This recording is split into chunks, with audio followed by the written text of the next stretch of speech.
Stu is here and he says, hi, David. On Wednesday, you indicated that ES had to complete 45.82 to 79 to end the downturn and reverse. Is today's 45.90 low sufficient enough, or is there further downside to complete the 45.82 to 79?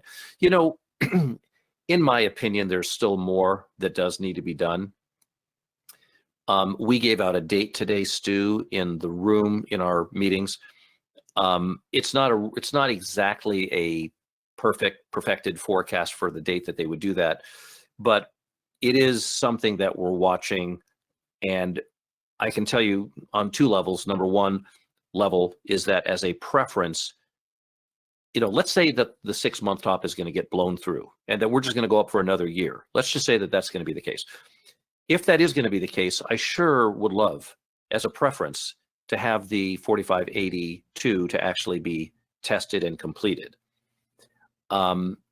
If they can't do that, and later we're in a really bullish position, then I'm going to view the pullback as proof that the market was super buoyant, and therefore the 6-month top is going to be taken out, and the market's going to continue for quite some time.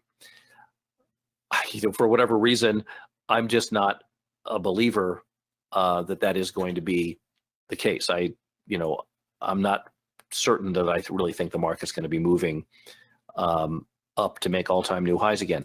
But I'm amenable to that happening. For some reason, and I know what the reason is. It's not even for some reason.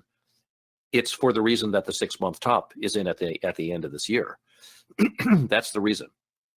So we'll see. But my opinion is, you know, yes, I would. It's a preference, and my opinion is that we probably should see that number get completed before the larger decline is over. So that is correct. Thanks, Stu. We don't have like a real set forecast for it. You know, like, hey, here's a date that it'll happen on. But in spite of that, I did give out a date today that has some of the components, if you will, that would be important to have the market potentially be down at that area on that date. It's not that far out in time.